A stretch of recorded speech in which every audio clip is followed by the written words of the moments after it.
Ang gabing iyon, ang gabing iyon, ang sumampal sa akin ng isang katotohanang mas masakit pa sa 10 buwan ng pagluluksa ko para sa aking asawa. Nakaupo ako sa isang simpleng kainan, isang lugar na madalas naming puntahan ni Elena, ang aking pinakamamahal na asawa. Ngayon, kasama ko ang aming kaisa-isang anak na si Angela at ang kanyang asawang si Marco. Sa tapat ko, ang sarili kong anak, ang dugo't laman ko, ay tinitingnan ako na para bang isa akong problema. Isang malaking bato na kailangang alisin sa kanilang dinaraanan. Habang si Marco, ang manugang ko, ay ngumingiti pero ang kanyang mga mata ay kasing lamig ng bakal. Para silang mga buwitreng nag-aabang sa pagbagsak ko. Hindi sila nagpaligoy-ligoy pa. Sa ibabaw ng lamesang puno ng alaala namin ni Elena, inilatag nila ang kanilang plano. Isang folder na naglalaman ng alok para sa aming lupa. Ang aming 200 ektaryang pamana. Tatay, sabi ni Angela, pilit na pinapalambing ang kanyang boses, 170 milyong piso. Para sa inyo na po lahat iyan, tay.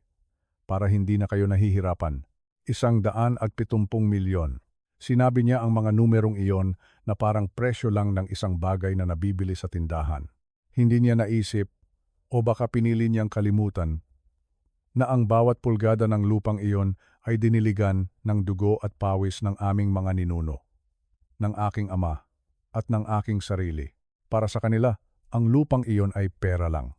Pero para sa akin, iyon ang kaluluwa ng aming pamilya. Iyon ang dangal ng pangalang Reyes. Ang kahihiyan, ang hiya na naramdaman ko sa sandaling iyon ay halos bumasag sa puso ko. Sa harap ng ibang tao sa kainan, ipinaramdam sa akin ng sarili kong anak at manugang na ako ay isang pabigat. Isang matanda na wala ng silbi at dapat ng isang tabi. Walang utang na loob. Iyan ang salitang paulit-ulit na tumatakbo sa isip ko. Ang lahat ng sakripisyo, ang lahat ng pagmamahal, tila nabura lahat sa isang iglap dahil sa kinang ng pera. Alam ninyo, sa loob ng 43 taon, kami ni Elena ang naging haligi at ilaw ng aming tahanan. Ako ang nagbubungkal sa lupa mula pagsikat ng araw hanggang sa paglubog nito. Siya naman, ang aking Elena, ang nag-aasikaso sa lahat. Tiniyak niyang nakapag-aral si Angela sa pinakamahusay na paaralan sa Maynila. Ibinigay namin ang lahat. Lahat-lahat. Hindi kami nagkulang.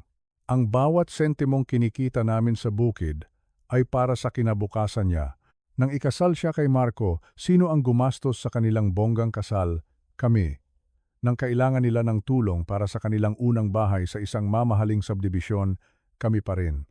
Ginawa namin ang lahat ng iyon nang walang hinihintay na kapalit dahil iyon ang ginagawa ng mga magulang. Nagmamahal ng walang kondisyon. Ngunit para sa kanila, lalo na mula nang pumanaw si Elena, ako ay tila isang anino na lang sa bahay na ako mismo ang nagtayo. Isang matandang nalulungkot at nag-iisa.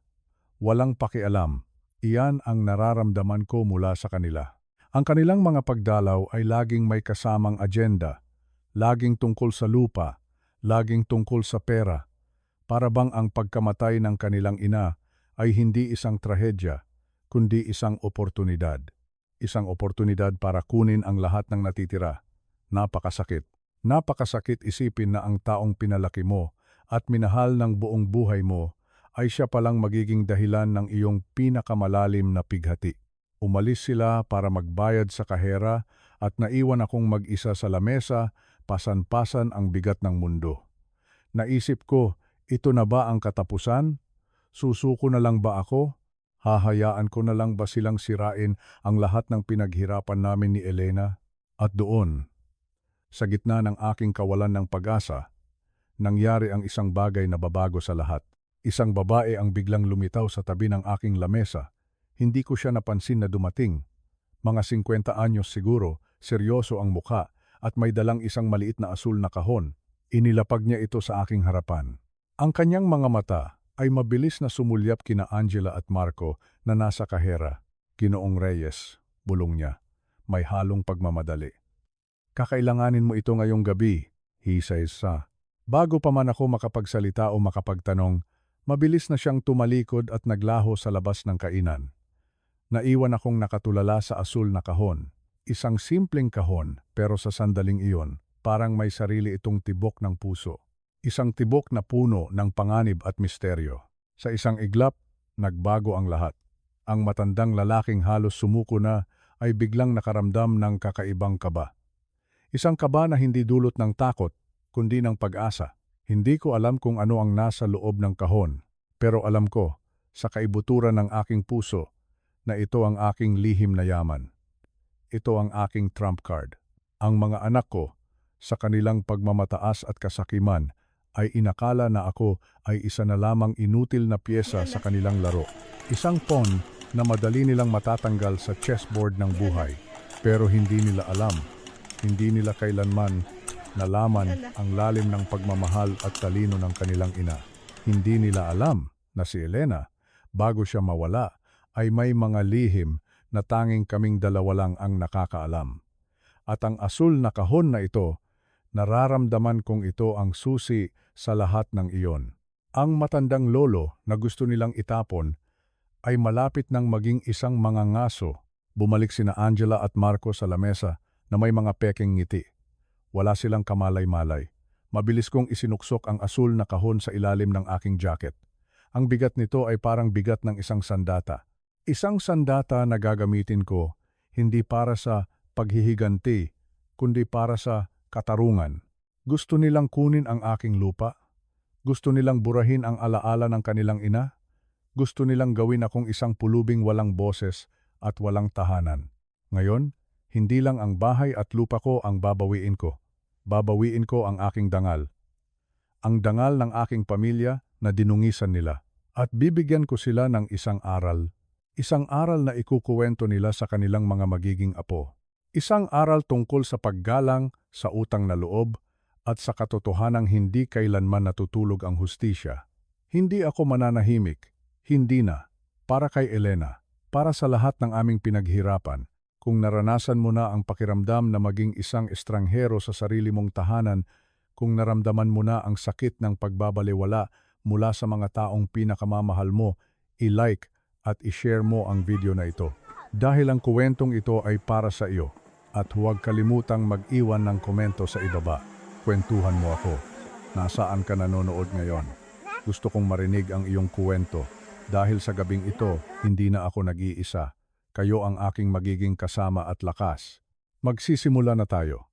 Ito ang tunay na kwento kung paano binago ng isang asul na kahon ang lahat pagsapit ng dilim. Ang biyahe pa uwi mula sa kainan ay ang pinakamahaba at pinakamabigat na 30 minuto ng aking buhay. Ang lumang pickup truck na minamaneho ko, nasaksi sa hindi mabilang na paglalakbay namin ni Elena papunta at pabalik mula sa bayan, ay tila gumagapang sa kalsada. Sa upuan sa tabi ko, nakapatong ang asul na kahon. Hindi ito malaki, halos kasya lang sa aking 2 palad, ngunit ang bigat nito sa aking isipan ay parang bigat ng isang malaking bato mula sa ilog. Bawat liko sa kalsada, bawat puno ng niyog na aming nadadaanan, ay nagpapaalala sa akin ng mga panahong kasama ko pa ang aking asawa. Dito kami humihinto para bumili ng buko. Sa kabilang dako naman ay may taniman ng pinya na paborito niya.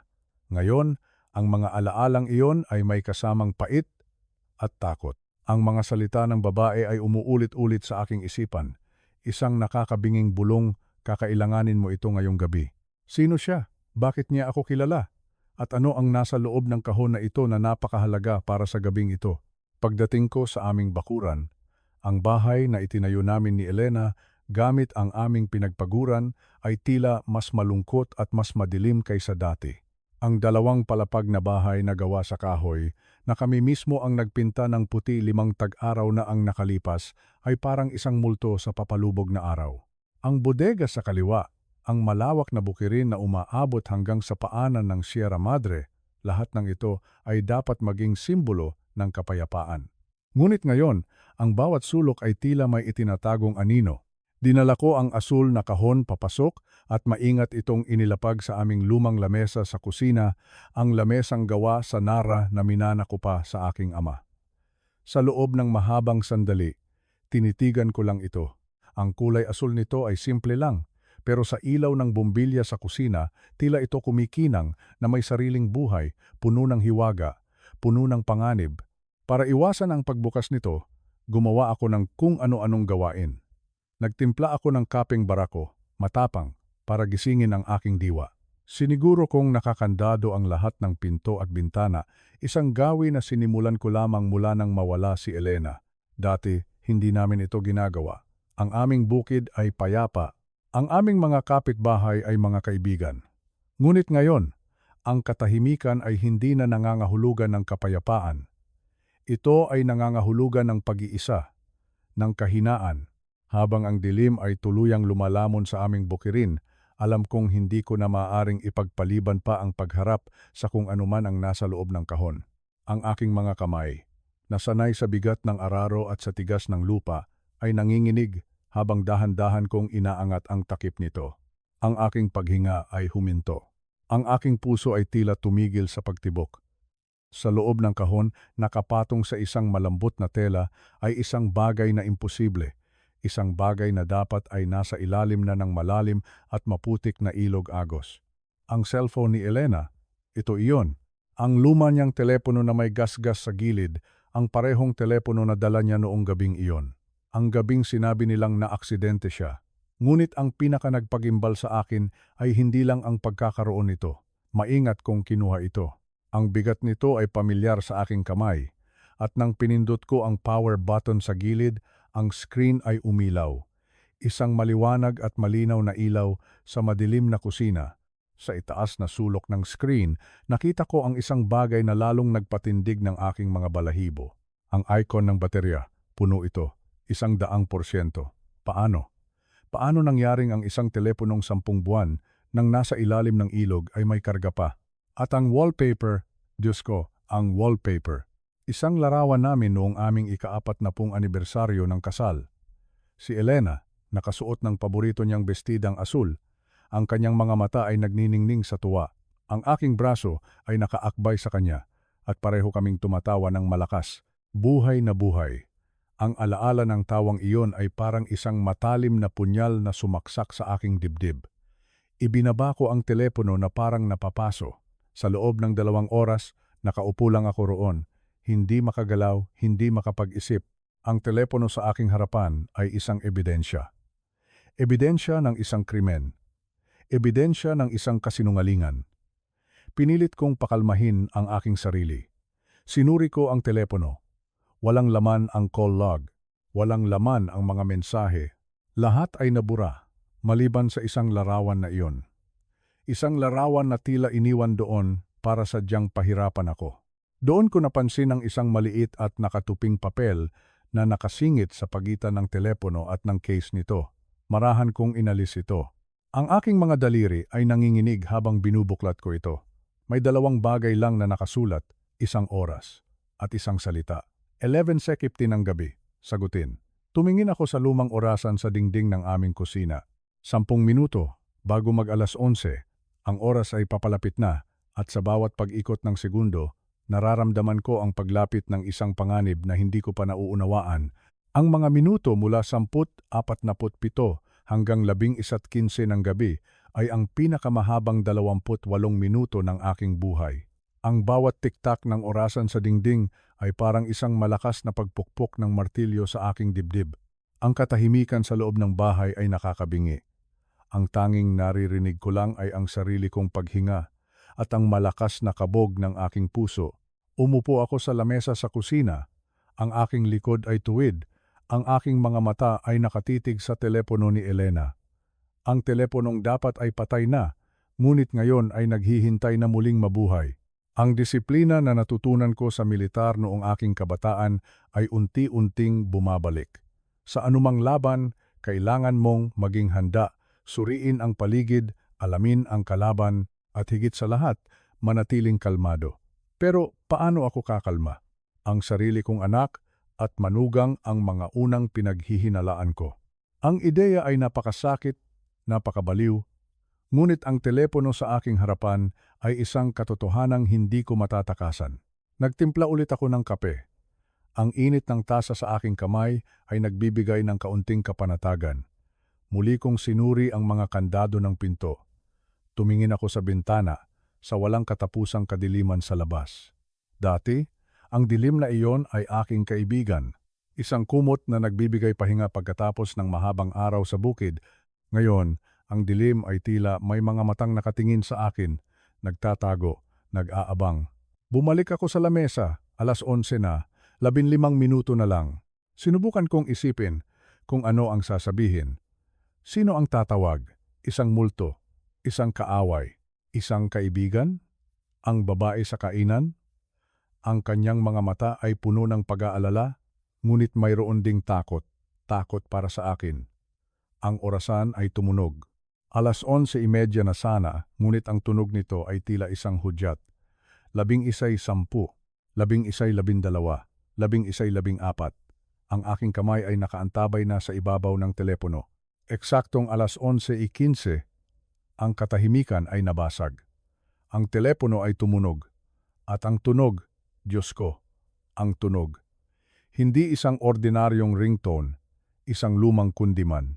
Ang paboritong kanta ni Elena, ang kantang sinayaw namin sa aming kasal, ang kantang kinakanta niya habang nagluluto sa kusinang ito. Ang isang napakagandang alaala ay biglang naging isang bagay na nakakapangilabot. Ang tunog ay tila isang sigaw mula sa kabilang buhay. Nanginginig ang aking kamay habang inaabot ko ang telepono.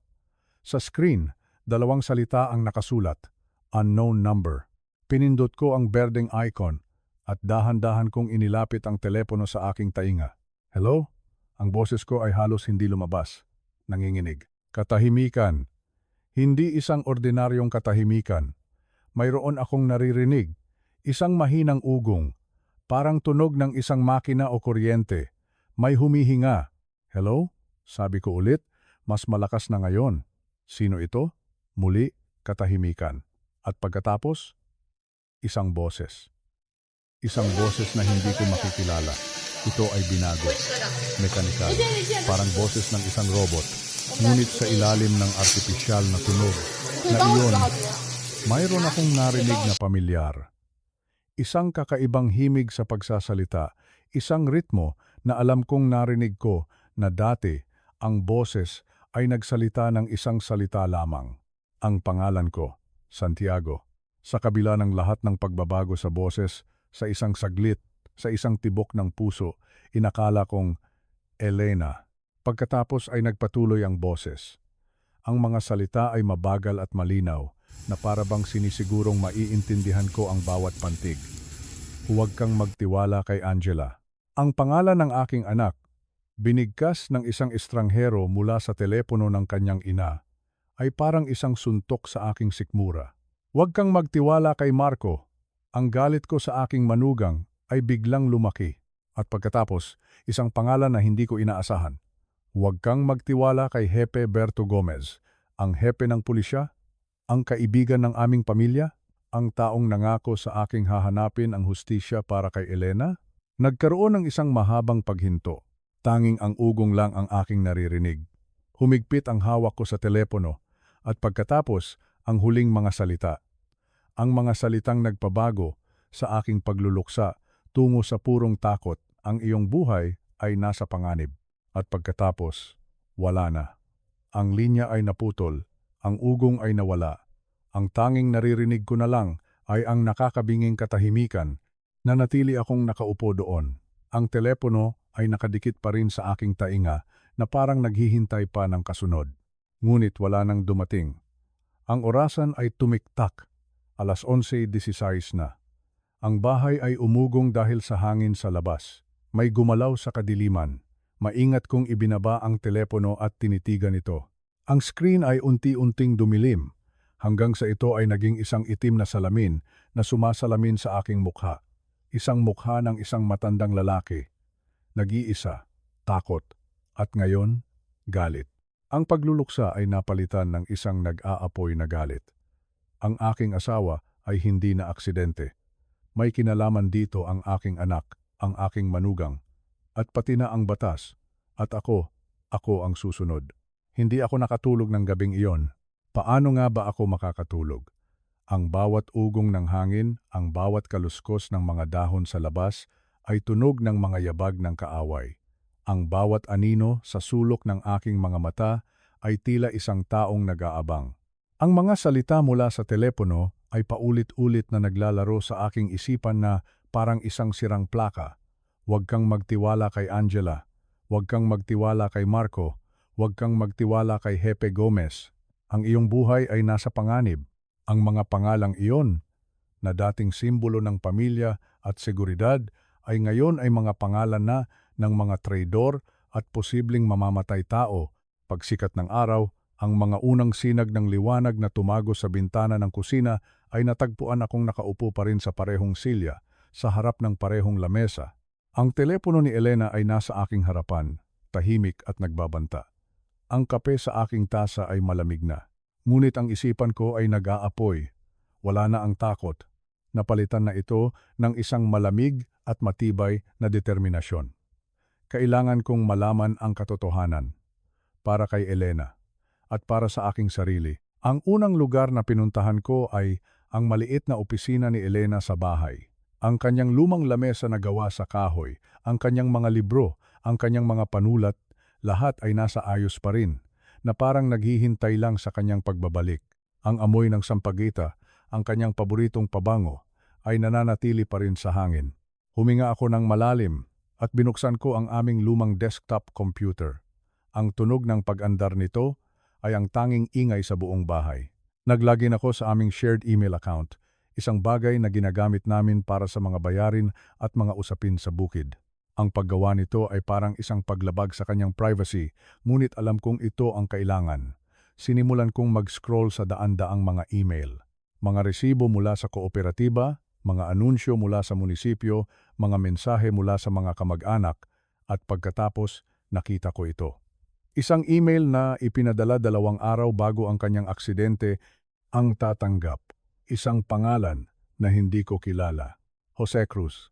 Ang subject line, VV. Kumpidensyal na investigasyon. Nanginginig ang aking mga daliri habang binubuksan ko ang email. Ang mensahe ay maikli at palaisipan. Mahal na Abogado Cruz, nakuha ko na po ang mga ebidensya na napag-usapan natin. Dadalhin ko ang mga dokumento sa ating pagpupulong sa susunod na linggo. Salamat po sa inyong gabay sa kung paano magpatuloy. Lubos na gumagalang AR. Sino si Jose Cruz? At anong ebidensya ang tinutukoy ni Elena? Mabilis kong hinanap ang pangalan sa internet. Ang mga resulta ay nagpatindig ng aking balahibo. Jose Cruz. Isang kilalang criminal defense attorney sa Makati. Ang kanyang mga espesyalidad, organized crime, mga kaso ng RICO, at pagtatanggol laban sa mga federal na prosekusyon. Bakit? Bakit kailangan ng aking asawa, isang simpleng babae mula sa probinsya, ang serbisyo ng isang napakalaking abogado para sa krimen? Ang takot ay muling gumapang sa aking puso. Anong gulo ang pinasok mo, mahal ko? Ang email na iyon ay nagbukas ng isa pang pinto. Ang pera. Dali-dali kong binuksan ang aming online bank account, ang aming mga ipon, ang lahat ng aming pinaghirapan sa loob ng 40 taon. Sinimulan kong suriin ang mga nakaraang transaksyon, buwan-buwan, bago siya pumanaw. At doon ko nakita ang mga ito. Ang mga butas, malalaking butas, mga cash withdrawal. 500,000 piso noong Marso, 800,000 piso noong Mayo, at ang pinakamalaki, 1,000,000 piso noong Hulyo, mahigit 2,000,000 piso. Lahat ay may markang gastusin para sa negosyo. Pero alam ko ang aming negosyo, ang aming bukid. Wala kaming ganoong kalaking gastusin. Walang mga resibo, walang paliwanag. Ang pera ay simpleng naglaho, nawala. Tulad niya, saan napunta ang pera? Ginagamit ba niya ito para bayaran ng abogado o para sa iba pa? Isang bagay na mas malaki at mas mapanganib? Ang mga tanong ay dumarami, at ang mga sagot ay tila mas lalong lumalayo. Ngunit ngayon, mayroon na akong simula. Isang pangalan ng abogado at isang trail ng nawawalang pera. Ang mga ito, kasama ang telepono at ang babala, ay mga piraso ng isang palaisipan na kailangan kong buuin. Kahit na ang larawang mabubuo nito ay isang bagay na nakakatakot, isang bagay na maaaring sumira sa lahat ng aking pinaniniwalaan. Hindi pa man ako nakakabangon mula sa aking mga natuklasan, narinig ko ang tunog ng isang sasakyan sa aming daanan na graba, ang marangyang silver sedan ni Angela. Sumunod ang itim na BMW ni Marco. Ang puso ko ay biglang kumabog ng mas mabilis, ngunit hindi sa tuwa, sa pag-iingat. Ang babala mula sa hating gabi ay sariwa pa sa aking isipan. Huwag kang magtiwala sa kanila. Pinilit kong maging kalmado at sinalubong sila sa pinto. Ang ngiti ni Angela ay kasing liwanag ng araw, ngunit hindi ito umabot sa kanyang mga mata. Mayroong pagod sa likod nito at takot. Tatay, sabi niya, iniaabot sa akin ang isang paper cup. Nagdala po kami ng kape. Yung paborito ninyong dark roast. Ang kapeng iyon ay galing pa sa isang sikat na coffee shop sa siyudad, 1 oras ang biyahe mula rito. Hindi ito isang simpleng pagdalaw, ito ay isang misyon. Kinuha ko ang tasa ngunit hindi ako uminom. Isang lumang gawi mula sa militar. Huwag kailanman kumain o uminom ng anumang hindi mo nakitang inihanda. Medyo maaga yata kayo para sa isang bisita. Sabi ko, pinipilit na maging normal ang aking boses. Si Marco ay pumasok na parang pag-aari niya ang lugar. Ang kanyang mamahaling sapatos ay dumudumi sa malinis naming sahig. Nag-aalala lang po kami sa inyo. Tay, pagkatapos ng kahapon, sabi niya, sumasandal sa pader ng kusina na may kumpiyansa. Mukha po kayong stress. Pinanatili ko ang aking mukha na walang emosyon. Ayos lang ako, ngunit hindi sila naniwala o ayaw nilang maniwala. Sinundan ako ni Angela sa kusina. Talaga po ba, Tay? Iginiit niya. Kailangan po nating mag-usap ng seryoso. Malapit na ang tag-ulan. Nag-iisa lang kayo dito. Paano kung masira ang generator? Paano kung madulas kayo? Paano kung may mangyari sa inyo at walang makakita sa inyo sa loob ng maraming araw? Narito na naman. Ang taktikang pananakot. Gawing duwag ang matanda, gawin siyang desperado. Nakaligtas ako sa 66 na tag-ulan sa buhay ko. Sagot ko ng mahinahon. Malalampasan ko rin ito. Ang peking ngiti ni Marco ay unti-unting nawala. Ang kanyang tunay na kulay ay lumalabas na. Ang alok po mula sa Pinnacle ay napakaganda na para palampasin. 170 milyong piso. Hindi nyo na po poproblemahin ang pera habang buhay. Ang kanyang mga mata ay lumibot sa aming lumang kusina, sa mga kupas na pader, sa mga lumang gamit. Tila sinusukat na niya ang halaga ng bawat bagay, halaga ng buhay na binuo namin ni Elena. Pwede na po kayong lumipat sa bayan, mabilis na dugtong ni Angela. Doon sa mga magagandang kondominium malapit sa amin. Moderno, ligtas, lahat nasa isang palapag lang. Ayoko ng kondominium, mariin kong sabi. Dito, ang pasensya ni Marco ay tuluyang naubos. Hindi na po ito tungkol sa kung ano ang gusto ninyo, Tay. Ito ay tungkol sa kung ano ang praktikal. Sabi niya, ang kanyang boses ay may bahid na ng pagbabanta. Ang lupang ito ay masyadong malaki para sa isang tao. At iyon ay problema ko. Hindi sa inyo, sagot ko. Ang aking boses ay tumigas na rin. Ang pag-uusap na ito ay hindi na tungkol sa pag-aalala. Ito ay isang pag-atake. Pamilya po tayo, sabi ni Angela. Ang kanyang boses ay nanginginig na para bang siya ang biktima. Gusto ni nanay na maging ligtas kayo. Ayaw niyang nahihirapan kayo dito ng mag-isa. Tinitigan ko ang aking anak, ang kanyang mga mamahaling damit, ang kanyang alahas, ang makapal niyang make-up, na hindi kayang itago ang maitim na bilog sa ilalim ng kanyang mga mata. Mukha siyang pagod, mukha siyang balisa, at mukha siyang takot sa kanyang asawa. Pag-iisipan ko, muli akong nagsinungaling. Iyon lang ang gusto nilang marinig. Umayos nang tayo si Marco. Iyon lang po ang hinihiling namin. Pero, Tay, hindi namin kayang panoorin lang kayo na nahihirapan. Gagawin namin ang kailangang gawin para matulungan kayo sa isang paraan o sa iba. Ang mga salitang iyon ay nanatili sa hangin, isang pangako o isang pagbabanta. Mabilis na kumilos si Angela para putulin ang tensyon. Uwi na po kami, Tay. Hayaan po nating mag-isip si Tatay. Hinawakan niya ang aking braso, malamig ang kanyang kamay. Tawag po kayo kung may kailangan kayo, please. Inihatid ko sila sa labas at pinanood ang kanilang sasakyan na umalis, nag-iiwan ng alikabok sa hangin. Sa bintana ng sasakyan, nakita ko ang kanilang mga ulo na magkadikit, nagbubulungan, tungkol sa akin, tungkol sa lupa, tungkol sa kung ano paman ang hindi nila sinasabi sa akin. Bumalik ako sa loob. Ang tasa ng kape na dala nila ay nakapatong pa rin sa lamesa.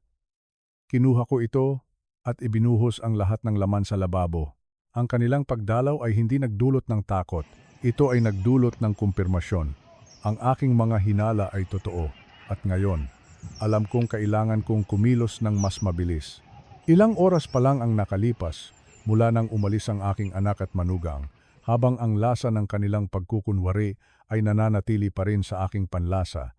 Isang panibagong sasakyan ang pumasok sa aming bakuran, isang police cruiser. Mula rito ay bumaba si Hepe Berto Gomez, suot ang kanyang uniforme at ang kanyang malapad na sombrero, na tinanggal niya bilang tanda ng paggalang pagtapak niya sa aking beranda. Si Hepe Gomez ay matagal ng kaibigan ng aming pamilya, o iyon ang akala ko. Kasama namin siya sa mga binyag, kasalan, at maging sa mga libing. Siya mismo ang nag-abot sa akin ng balita tungkol sa aksidente ni Elena. Siya ang tumapik sa aking balikat sa burol at nangakong gagawin ang lahat para malaman ang buong katotohanan. Ngayon, habang papalapit siya, dala ang kanyang peking ngiti, ang babala mula sa telepono ay umalingaw-ngaw sa aking tainga. Huwag kang magtiwala kay Hepe Berto Gomez. Ang tiwalang binuo sa loob ng maraming taon ay gumuho sa isang iglap.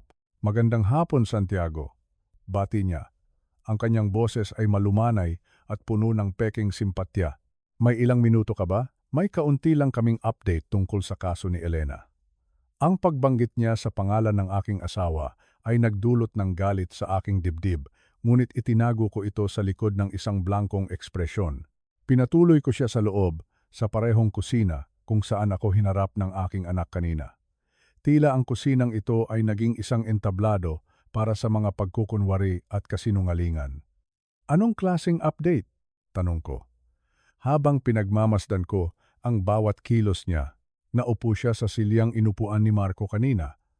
Ang kanyang mga mata ay mabilis na lumibot sa paligid, na parang may hinahanap, may isang bagong testigo na lumitaw, sabi niya, dahan-dahan, na para bang naghahatid ng isang napakahalagang balita, isang mangingisda raw. Sinabi niya na noong gabing iyon ng bagyo, may nakita raw siyang isa pang sasakyan na sumusunod sa kotse ni Elena bago ito mahulog sa ilog. Ang puso ko ay nagsimulang tumibok ng mas mabilis, ngunit hindi dahil sa pag-asa, dahil sa pag-aalala. Ito ba ay isang pagsubok? Sinusubukan ba niya kung may alam ako? Pinanatili kong kalmado ang aking sarili. Sumusunod sa kanya? Tanong ko. Iyon ang sabi niya, sagot ni Gomez, habang ang kanyang mga mata ay patuloy na nag-iinspeksyon sa aking kusina. Huminto ang kanyang tingin sa lumang lamesa ni Elena kung saan ako nag-imbestiga kaninang umaga. Tila alam niya kung saan titingin. Kaya gusto ko lang sanang itanong, Santiago, may nabanggit ba sa iyo si Elena na may gumugulo sa kanya? Mayroon ba siyang mga problema o kaaway?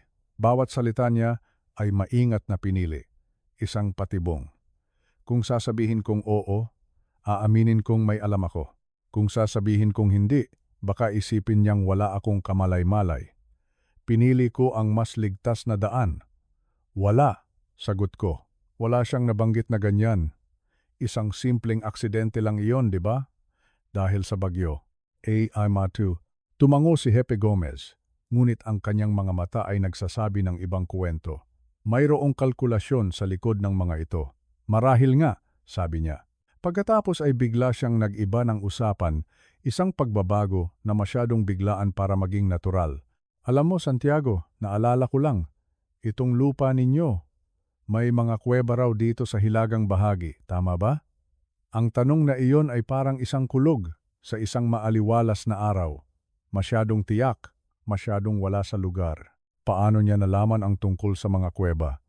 Ito ay isang lihim ng aming pamilya, isang lugar na kami lang ang nakakaalam. Dito ako biglang nakaramdam ng tunay na panganib. Ang babala sa telepono ay hindi lang isang hinala. Ito ay isang katotohanan. Si Gomez ay kasabwat. Bakit mo na itanong? Sabi ko, pinipilit na huwag ipakita ang aking pagkagulat. Ngumiti siya, isang ngiting hindi umabot sa kanyang mga mata. Wala naman. Naisip ko lang. Napakalawak ng iyong lupain, puno ng mga natural na pormasyon. Interesante lang. tumayo na siya para umalis. Sige Santiago, ibabalita ko na lang sa iyo kung may iba pang lumabas, sabi niya, habang isinusuot muli ang kanyang sombrero. Hinatid ko siya hanggang sa pinto at pinanood ang kanyang police cruiser na maglaho sa daan. Ang pagbisita niya ay hindi nagdulot ng kapayapaan. Ito ay isang kumpirmasyon. Ang lahat ay konektado. Ang panggigipit ni na Angela at Marco na ibenta ang lupa, ang nawawalang pera, ang abogado para sa krimen, at ngayon, ang interes ng hepe ng pulisya sa mga kuweba. Ang mga kuweba, kung anuman ang kanilang itinatago, naroon iyon. Pagkasara ko ng pinto, ang aking mga tuhod ay nanghina. Sumandal ako sa pader at huminga ng malalim. Hindi na ako nag-iimbestiga ng isang aksidente. Nag-iimbestiga na ako ng isang malaking konspirasyon at ako ay nasa gitna nito mag-isa. O iyon ang akala ko. Matapos ang nakakabahalang pagbisita ni Hepe Gomez, alam kong wala na akong oras na dapat sayangin. Ang kanyang tanong tungkol sa mga kuweba ay isang malinaw na hudyat na alam nila na may alam ako o malapit na akong makaalam. Ang bahay na dati ay aking kanlungan ay tila unti-unti nang nagiging isang kulungan kung saan ako ay binabantayan. Kailangan kong kumilos. At kailangan kong kumilos ng mabilis. Bumalik ako sa opisina ni Elena sa kanyang lumang lamesa. Ang aking unang paghahanap kanina ay nagmamadali. Ngayon, kailangan kong maging mas masusi. Alam kong may iniwan si Elena. Isang babaeng kasing talino at kasing maingat niya ay hindi sasabak sa isang panganib ng walang plano. Tiyak na mayroon siyang iniwang bakas para sa akin. Isang gabay. Inisa-isa ko ang bawat drawer, ang bawat libro, ang bawat folder. Sa likod ng mga lumang resibo at mga papeles ng lupa, natagpuan ko ang kanyang maliit na leather journal. Ito ang parehong journal na nakita ko kanina, ngunit ngayon, tiningnan ko ito ng mas maigi. Ang mga huling pahina nito ay naglalaman ng mga cryptic na tala tungkol sa mga sasakyan sa gabi at sa mga kuweba. Ngunit mayroon pa dapat. Mayroon pang mas malinaw. Hinawakan ko ang journal at naramdaman kong may kakaiba sa takip nito sa likod. May isang bahaging medyo nakaumbok. Gamit ang isang maliit na kutsilyo, maingat kong sinira ang tahi sa gilid ng leather. At doon, sa loob ng isang lihim na kompartimento na siya lang ang nakakaalam, natagpuan ko ang isang maliit at nakatuping papel. Ang papel ay luma na, at ang sulat kamay ni Elena ay nanginginig, na parabang isinulat niya ito nang may matinding takot at pagmamadali. Binuklat ko ito. Ang bawat salita ay parang isang suntok sa aking puso, ngunit ito rin ay isang sinag ng liwanag sa kadiliman. Ito ang kanyang huling sulat, isang sulat na para lamang sa akin. Santiago, mahal ko, panimula ng sulat. Kung binabasa mo ito, nangangahulugan na wala na ako. Patawarin mo ako sa aking mga lihim. Ginawa ko ito para protektahan ka at ang ating pamana. Ang aking mga mata ay nagsimulang lumuha, ngunit pinilit kong magpatuloy sa pagbabasa. Ang katotohanan ay nakabaon kung saan natin itinanim ang puno ng Nara bilang alaala, ang puno ng Nara, ang puno na itinanim namin para sa kanyang ina 30 taon na ang nakalipas. Sa hilagang hardin, malapit sa mga puno, kung saan paborito niyang maglakad-lakad tuwing hapon, ang lugar na iyon ay sagrado para sa amin. Ang ebidensya ay kasama ko, ngunit mayroon akong backup. Si SS ay may plano. Magtiwala ka kay Ahente Maria Santos.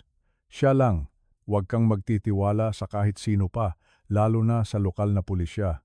Maria Santos, isang pangalan, isang ahente. Hindi ako nag-iisa.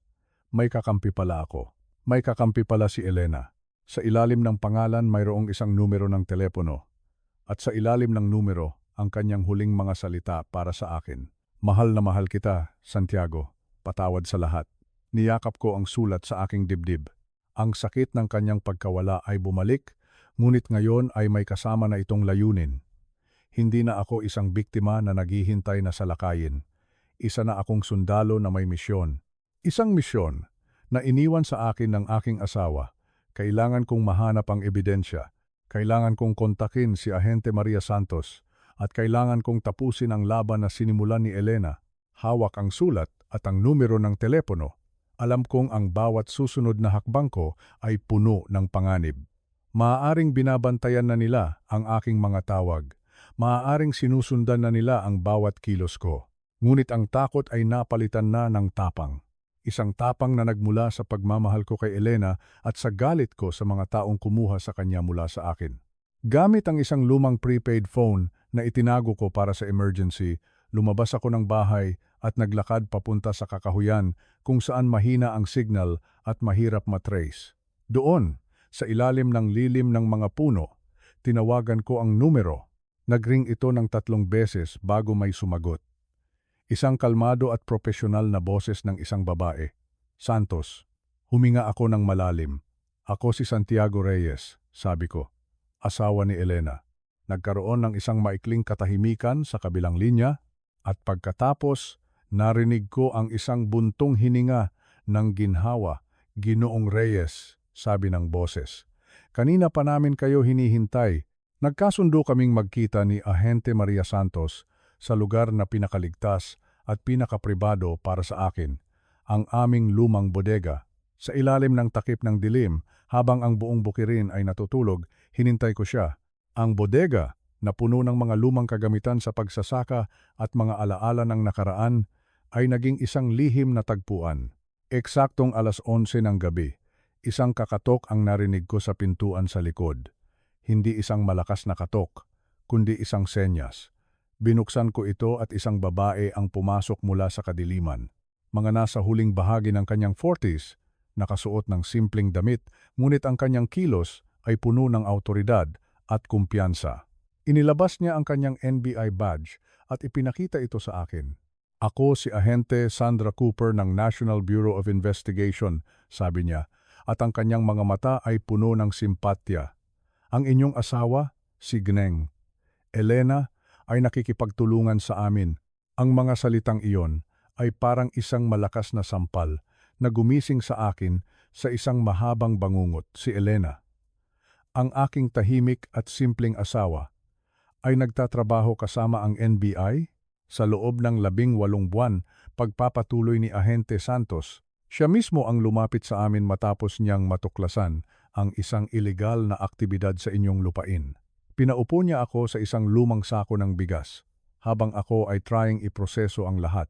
Anong klaseng aktibidad? Tanong ko. Ang aking boses ay nanginginig. Ang mukha ni Ahente Santos ay naging seryoso. Ang inyong lupain, Ginoong Reyes, ay may natural na sistema ng mga kuweba sa hilagang bahagi. May isang grupo na gumagamit nito para mag-imbak ng kontrabando. Malalaking shipment ng iligal na droga na galing sa timog at dinadala papuntang Maynila. Ang aking sikmura ay bumaliktad. Droga. Sa aming lupa. Sino? Iyon lang ang salitang lumabas sa aking bibig. Huminga ng malalim si Ahente Santos bago sabihin ang mga pangalang sisira sa aking mundo. Ang inyong anak na si Angela ay sangkot, ngunit sa tingin namin ay hindi niya alam ang kabuuan ng kanilang ginagawa. Ang inyong manugang, si Marco Thornton. Siya ang pangunahing tauhan dito. Ikinuwento niya ang lahat. Ang malaking utang ni Marco sa sugal na umabot sa 10 milyong piso. Ang paglapit sa kanya ng isang mapanganib na sindikato na pinamumunuan ng isang nagngangalang Aguilar, ang Alok, gamitin ang aming liblib na bukid bilang isang pansamantalang bodega para sa kanilang mga produkto at ang lahat ng kanyang utang ay mabubura. At si Elena, natuklasan niya ito nang hindi sinasadya. Nakita niya ang mga kakaibang sasakyan sa gabi, mga taong hindi niya kilala. Siya mismo ang nag-imbestiga, isang bagay na napakadelikado, ngunit buong tapang niyang ginawa. Nang lumapit siya sa amin, sabi ni Santos, hiniling namin ang kanyang tulong para buuin ang kaso, para mangalap ng ebidensya. At ginawa niya iyon. Sa loob ng mahigit 1 taon, kumuha siya ng mga litrato, nag-record ng mga pag-uusap, at sinubaybayan ang kanilang mga transaksyon sa pera. Siya ang aming pinakamahalagang asset at may nakaalam. Sabi ko, ang aking boses ay puno ng pait.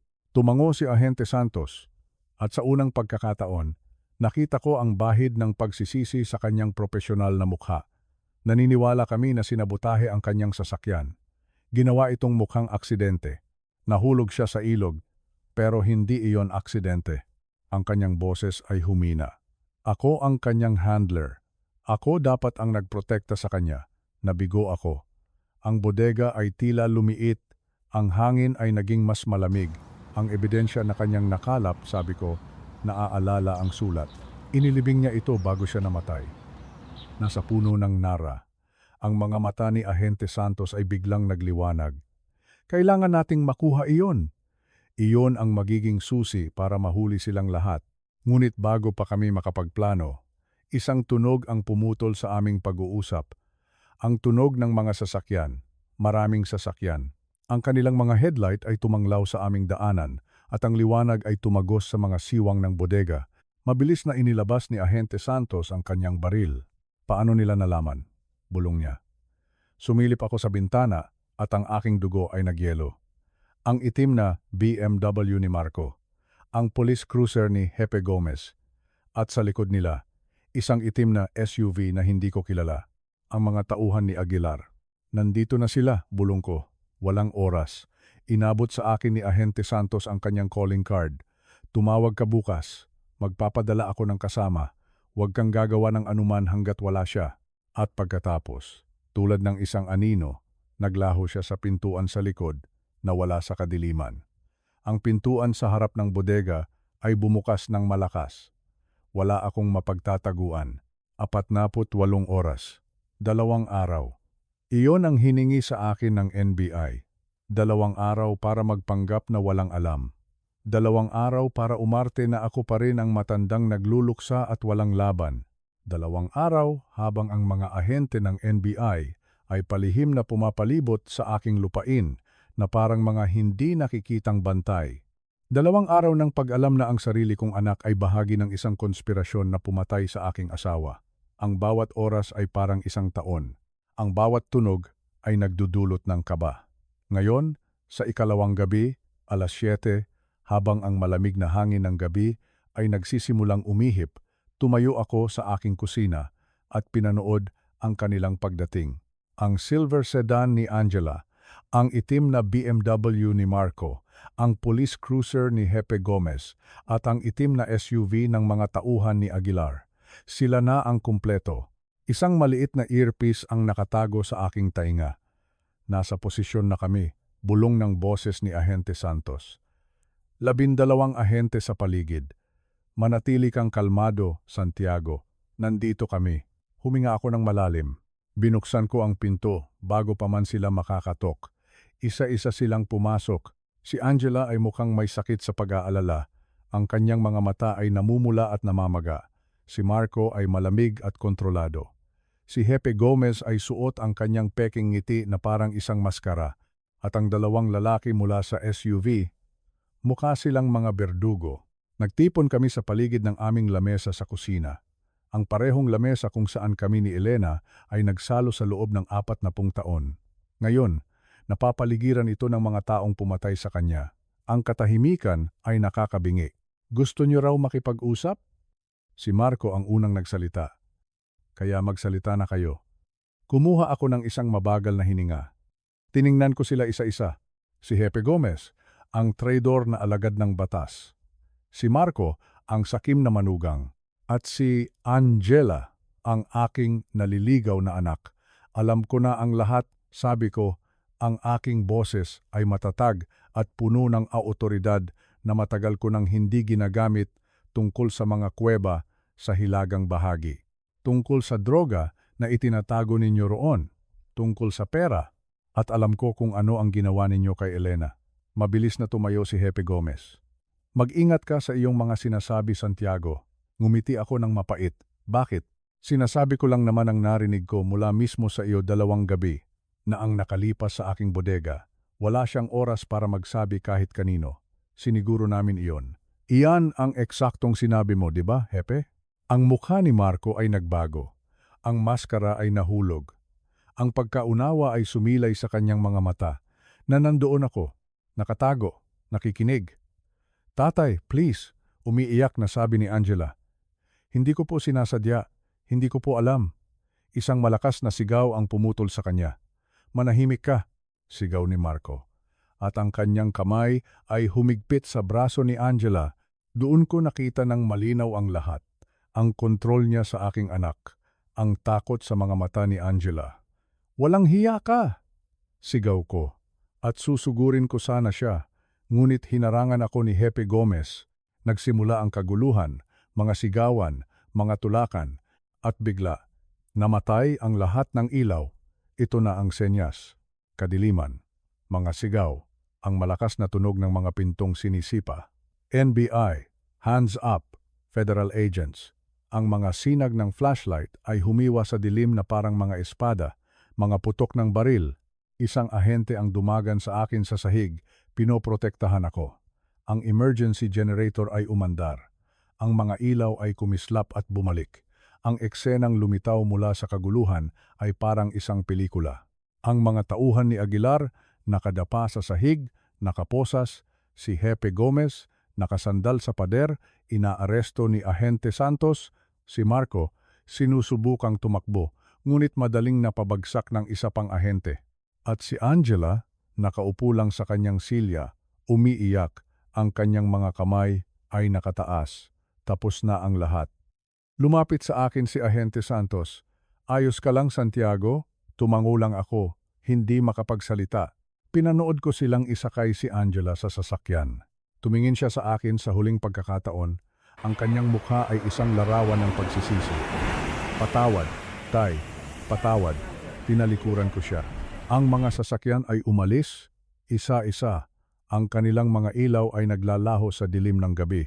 Ang bahay ay muling naging tahimik. At sa wakas, payapa. Lumipas ang 3 buwan. Ang mundo sa labas ng aking bintana ay nagbago.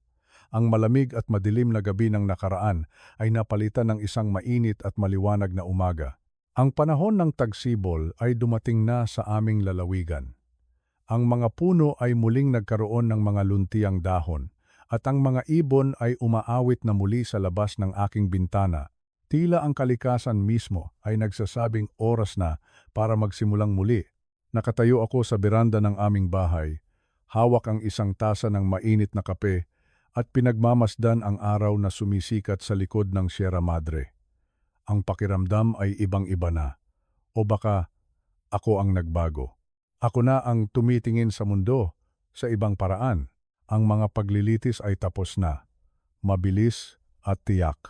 Ang ebidensyang tinipon ni Elena na natagpuan namin sa ilalim ng puno ng Nara ay hindi matatawaran. Si Marco Thornton, ang aking manugang, ay nahatulan ng 25 taon sa federal na bilangguan, walang parol. Si Hepe Berto Gomez, 15 taon, ang buong puwersa ng pulisya sa aming bayan ay inimbestigahan at marami pang kasabwat ang lumabas. Si Arturo Aguilar, ang pinuno ng sindikato, ay naaresto rin. Ang kanilang buong operasyon ay nabuwag. Hustisya. Isang malamig na ginhawa pero hustisya pa rin. At si Angela, ang aking anak. Dahil sa kanyang pakikipagtulungan at pagsisisi, at dahil napatunayang siya ay biktima rin ng manipulasyon ni Marco, binigyan siya ng mas magaan na sentensya, 8 taon. Ang bawat pagbigkas ng hatol ay parang isang pagpukpok ng martilyo na nagtatatak ng katapusan sa isang madilim na kabanata ng aming buhay. Isang linggo pagkatapos ng mga paglilitis, lumipad ako papuntang Maynila. Ang opisina ni Abogado Jose Cruz sa Makati ay nasa isang mataas na gusali na papaligiran ng salamin at tanaw ang buong siyudad. Ang kanyang ngiti ay mainit at totoo. "Ang inyong asawa, Ginoong Reyes, ay isang pambihirang babae," sabi niya sa akin. Napakatalino at napakatapang. Inilabas niya ang isang folder, ang parehong folder na unang nabanggit sa email ni Elena. Bago pa man siya pumanaw, nagtayo si G. Engeng. "Elena, ng isang trust fund. Lihim. Dito napunta ang lahat ng perang winithdraw niya mula sa inyong bank account. Ang aking lalamunan ay tila nagsara. Ang perang inakala kong nawala, ang perang pinaghinalaan ko ay para pala sa akin. 18 milyong piso, Ginoong Reyes," sabi ng abogado. "Gusto niyang masigurong mapoprotektahan ka, na mananatiling ligtas ang inyong lupain, anuman ang mangyari." Inabot niya sa akin ang isang selyadong sobre. Nanginginig ang aking mga kamay habang binubuksan ko ito. Sa loob, ang pamilyar na sulat kamay ni Elena. Ang kanyang huling mensahe para sa akin na isinulat bago pa man niya ibinaon ang ebidensya. Santiago, aking mahal, panimula nito. Kung binabasa mo ito, nangangahulugan na ang aking misyon ay tapos na at ang hustisya ay nanalo. Gamitin mo ang pondong ito para panatilihing buhay ang ating pamana. At pakiusap, Santiago, huwag mo akong iyakan habang buhay. Mabuhay ka ng tunay. Magtanim ka ulit sa hardin. Tulungan mo ang iyong mga kapwa veterano. Hanapin mo muli ang saya. Iyan ang tanging hiling ko para sa iyo. Nagmamahal, magpakailanman ang iyong Elena. Niyakap ko ang sulat. Ang mga luha ay muling dumaloy sa aking mga pisngi, ngunit sa pagkakataong ito, hindi na ito luha ng pighati. Ito ay luha ng pasasalamat. Ng pag-ibig na hindi kayang patayin ng kamatayan. Ngayon narito ako, pabalik sa aming bukid. Ang buhay ay nagkaroon na ng bagong ritmo. Ang sistema ng mga kuweba sa hilagang bahagi ay permanenteng isinara na ng gobyerno. Ang buong lugar na iyon ay binakuran. May isang batang mag-asawa na ngayon ang tumutulong sa akin sa pagsasaka. Nagtatanim kami ng mga organikong gulay at nag-aalaga ng ilang hayop. Ang bukid ay muling naging produktibo at masigla. 3 beses sa isang linggo, nagboboluntaryo ako sa isang crisis center para sa mga veterano sa bayan. Ang pagtulong sa kanila ay nakakatulong din sa aking sarili. Ang aking matalik na kaibigan na si Norman ay dumadalaw tuwing linggo. Mas naging malapit kami ngayon kaysa dati. Dinalaw ko si Angela ng isang beses sa bilangguan. Isang pag-uusap na puno ng luha at pagsisisi. Ibang-iba na siya. Nawala na ang pagmamataas. Nawala na ang pagkasilaw sa pera. Sumasailalim siya sa therapy at tinatanggap niya ang kanyang mga pagkakamali. Ang daan patungo sa pagpapatawad ay magiging mahaba. Siguro, balang araw magiging posible, ngunit hindi pa ngayon. Ngayong umaga, naglakad ako papunta sa hilagang hardin. Ang puno ng nara na itinanim namin para sa ina ni Elena ay namumukadkad, puno ng mga dilaw na bulaklak. Ang lupa, kung saan ko hinukay ang ebidensya, ay natatakpan na ngayon ng mga ligaw na bulaklak. Si Ahente Santos pala ang nagtanim ng mga ito. Para kay Elena, sabi niya sa akin. Tumayo ako roon, habang ang init ng araw ay yumayakap sa aking mukha. Nagawa ko, Elena. Nakamit ko ang hustisya para sa iyo. Ligtas na ang ating bukid. Ligtas na ako. Muling tumulo ang aking mga luha, ngunit hindi na ito mapait. Tama ka, mahal ko. Ang buhay ay nagpapatuloy, at isasabuhay ko ito para sa ating dalawa. Ang hihip ng hangin sa mga dahon ng puno ay parang isang bulong, kapayapaan, sa wakas. Hindi pa kaligayahan, pero kapayapaan. At sa ngayon, sapat na iyon. Tumingin ako pabalik sa aming bahay. Mula sa malayo, nakita kong kumakaway ang batang mag-asawa na tumutulong sa akin. Sa edad na 66, natutunan ko na ang tunay na lakas ay hindi tungkol sa hindi pagkabasag. Ito ay tungkol sa kung ano ang ginagawa mo pagkatapos mong mabasag.